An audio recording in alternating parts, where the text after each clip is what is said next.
Kes Najib pula. Kita bawa kes Najib. Kes Najib ni tuan-tuan, baik. Semua perlu dirujuk dan diluluskan Najib, kata Peguam Negara. Bekas Peguam Negara, 1MDB, sorry. Kata bekas Peguam 1MDB. Bekas Peguam 1MDB memberitahu Mahkamah Tinggi di Kuala Lumpur hari ini bahawa kelulusan Datuk Seri Najib Razak diperlukan sebelum sebarang langkah dibuat dalam operasi 1MDB kerana beliau memegang 3 jawatan penting dalam syarikat itu.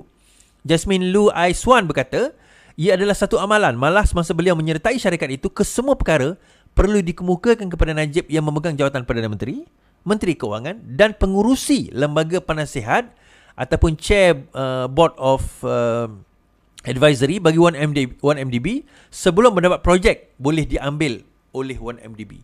Ia merupakan amalan dalam 1MDB untuk setiap perkara dirujuk kepada Najib dahulu. Sebenarnya ia merupakan keputusan seorang individu yang membuat semua keputusan, kata Lu.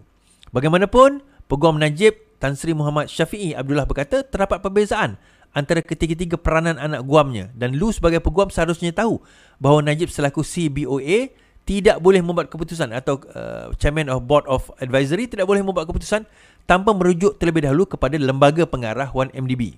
Sebaliknya, anda dengan sengaja tidak mengendahkannya sebagai sebahagian daripada konspirasi untuk memperdayakan 1MDB, kata Muhammad Syafiee. Lu tidak bersetuju dengan cadangan Muhammad Syafiee dan mengasaskan Najib sebagai Perdana Menteri dan Menteri Kewangan serta CBOA merupakan individu sama dan satu kelulusan daripada beliau merupakan kelulusan daripada ketiga-tiga peranan yang dimainkan pada ketika itu. Ketika menyertai 1MDB, ia sudah menjadi amalan dan kami bergantung kepada penasihat kesetiausahawan syarikat profesional. Jika mereka mempunyai pandangan berbeza, mereka akan melakukan seperti itu, katanya. Mengenai soalan lanjut daripada peguam, Lu tidak bersetuju dengan testimoni oleh pengurus bank Lesnar ketika perbicaraan kes 1MDB Roger Ng di Mahkamah New York mengenai bagaimana beliau merupakan komponen utama yang menghubungkan ahli perniagaan dalam buruan law kepada syarikat itu. Dia kata So ni orang tengah lah. So dia kata demikian. Baik, kita dengar perbincangan mereka. Muhammad Syafiee kata, adakah anda sedar anda dilatih pada asasnya untuk membuat dokumen yang tidak sah di sisi undang-undang untuk menjadi sah? Dia kata, Lu kata saya tidak sedar. Muhammad Syafiee kemudian membaca petikan daripada testimoni Lesnar di Mahkamah New York dan menyatakan Lu tidak gembira dengan jumlah wang yang akan diterima daripada 1MDB kerana ia tidak mencukupi, dan Lu berkata beliau tidak bersetuju terhadap sebarang kenyataan itu. Najib menghadapi pertuduhan dalam kes 1MDB. So, menurut Lu di dalam kes ini, Lu adalah peguam yang terlibat dalam pembentukan dokumen di dalam kes 1MDB. Di dalam 1MDB dalam 1MDB, Lu ni adalah peguam bagi 1MDB dan tugas beliau adalah menyediakan dokumentasi berkenaan dengan apa-apa berkaitan dengan projek, dengan MOA ke agreement ke memorandum of understanding sebagainya dengannya lah di dalam 1MDB. Now, dia mengatakan bahawa dan kepentingan Lu ni adalah untuk melihat adakah sebenarnya, sebab dalam Lesnar punya kenyataan dia mengatakan bahawa sebenarnya Lu ni memain peranan memperdayakan Najib, memperdayakan Najib, menipu Najib. Okay? Dalam kes 1MDB, iaitu Lu ni lah yang sebenarnya yang bertanggungjawab untuk menipu Najib. Dan sebelum ini Lu ni adalah antara orang yang tak boleh nak dijumpai. Kan, tak boleh nak dijumpai. Okey, kenapa? Sebab beliau telah melarikan diri.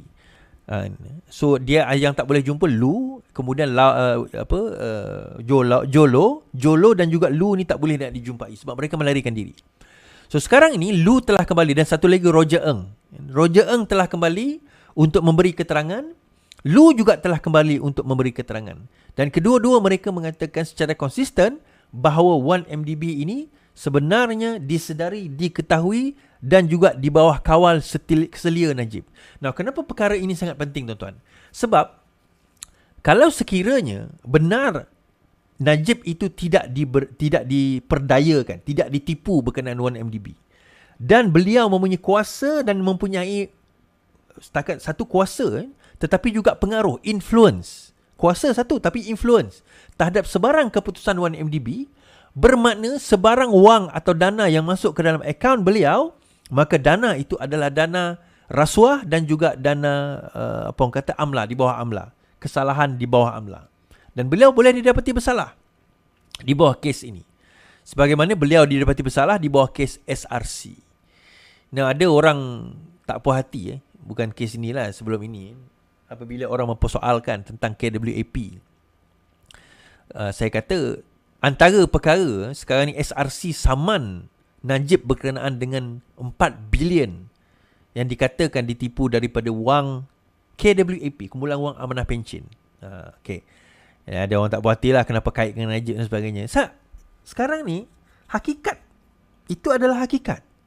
Saya hanya komen, saya hanya paste berdasarkan apa yang ada di dalam kenyataan akhbar dan juga kenyataan mahkamah. Sebaliknya saya kena tegur, tapi tak apalah. Valid. Saya tak kata valid lah, tapi tak apalah, hak dia untuk menegur saya. Cuma saya nak cerita macam ni. Baiklah, tentang KWAP, ada orang hantar artikel dengan saya, dia kata, kenapa nak tukar KWAP tu kepada KWSP, dia kata. Sedangkan KWAP pun duit pencen diletakkan dari KWAP dan duit itu digunakan untuk membayar pencen sepanjang tempoh tersebut. Jawapan mudahnya kita kata, satu duit KWAP pun kena sakau. Dalam kes SRC saja Najib dikatakan disaman, kes SRC ni berkenaan dengan duit KWAP tau, antara lain. 4 bilion berkaitan dengan duit KWAP. Itu yang pertama. Yang kedua, dalam kes KWAP, dalam pencen tu sendiri, kalau kita nak tahu, tuan-tuan, ini saya dapat maklumat direct. Pada tahun 2024 ini, kerajaan menanggung untuk pencen sahaja lebih kurang 30 bilion. 30 bilion. 10%, kurang daripada 10% daripada bajet negara kita berjumlah 300 bilion. Okay? So, 30 bilion. Now, jangkaan sebab pada tahun 2040 nanti kerajaan akan menanggung lebih kurang 100 bilion daripada jumlah pencen saja. And that is one of the reasons kenapa kerajaan sekarang ini, bukan sekarang ini, sebenarnya benda ini dah dilihat even pada zaman Najib dahulu lagi, untuk kita nak tukar pencen kepada KWSP. 100 bilion itu 1/3 lebih. Itu 1/3 itu bajet negara. Now, kenapa jadi macam tu tiba-tiba naik? Dan duit KWAP yang dilaborkan itu tak cukup nak bagi pulangan untuk nak cover pencen itu. One of the main reasons is actually, salah satu reason dia, dulu masa kita buat pencen awal-awal tahun 60-an, 50-an, 60-an, 70-an dahulu, 80-an even, jangka hayat rakyat negara kita tak panjang. Pada masa itu, kalau saya ingat saya, masa saya kecil, jangka hayat rakyat negara kita 60 lebih on average, 60 plus, 60, 65. Lelaki 60, 61, perempuan 65, 66, 65, 66. Sekarang ini, jangka hayat lelaki di dalam negara kita adalah 73 tahun average. Dan jangka hayat wanita adalah 78 tahun average. Pada tahun 2040, jangka hayat kita akan meningkat ke 80 tahun. Bermakna kalau dia pencen pada umur 55, dia ada 25 tahun untuk hidup sehingga 80. Dia serve 20-30 tahun, kerajaan tambah lagi bayaran gaji dia sehingga 20 kali 5 ke 30 tahun. Ada yang kata kat saya, pencen 60%. Saya dah check. Pencen tak 60%, tuan-tuan. Tak tahulah, mungkin ada tempat yang 60%. Ayah saya pegawai kerajaan, pencen juga. Pencen, tapi dia pencen pangkat rendah lah. Pencen dia pun tak sampai 1,000 kot ke 1,000 macam tu. RM1,000 je pencen dia.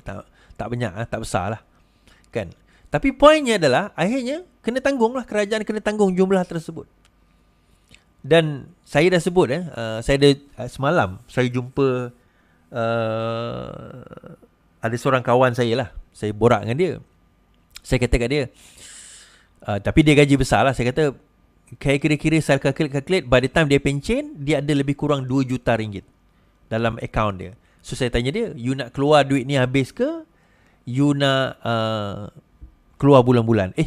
Keluar bulan-bulan macam mana? Dia kata dia tak tahu pun. Okay, keluar bulan-bulan ni dia keluar di dividen. Dividen you keluar setahun. You keluar dividen setahun. So daripada dividen setahun itu, you boleh belanja bulan-bulan sebenarnya. Oh ya ke? Boleh. Dan juga saya pun dapat tahu juga di dalam di dalam KWSP ada package pencen. Pencen sebenarnya, di mana KWSP bayar kita bulan-bulan. Saya pun baru tahu juga sebenarnya. Tuan-tuan boleh pergi ke KWSP terdekat dan tanya tentang perkara ini. Bagi yang ada KWSP je lah. Yang tu selepas anda mencapai usia 55 ke 55 tahun ke atas lah. Kita boleh tetapkan sampai umur kita berapa, 80 ke, kita terima duit tersebut, duit pencen tu. Dan kita tak kacau prinsipal. Maksudnya katakanlah simpanan tuan-tuan 2 juta, 800 ribu, 500 ribu, 200 ribu, dia tak kacau. Sampai kita tempoh setelah 80 tahun, baru kita akan keluarkan contohnya. So, perkara itu ada. Dan tuan-tuan boleh gunakan. Dan saya kata, kalau kenapa dia kata tak perlu keluar? Yalah, katakanlah you pencen umur 60.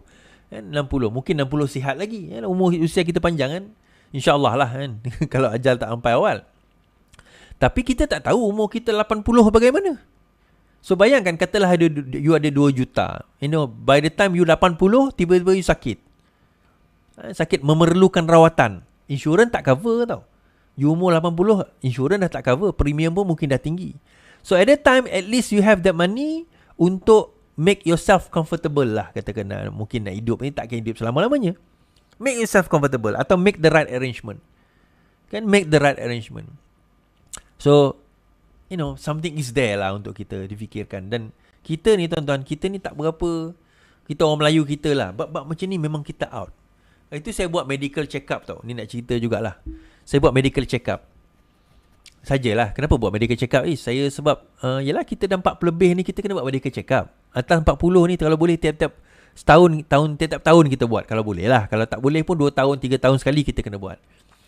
Majority saya tengok kat dalam tempat medical check up tu, majority adalah Cina.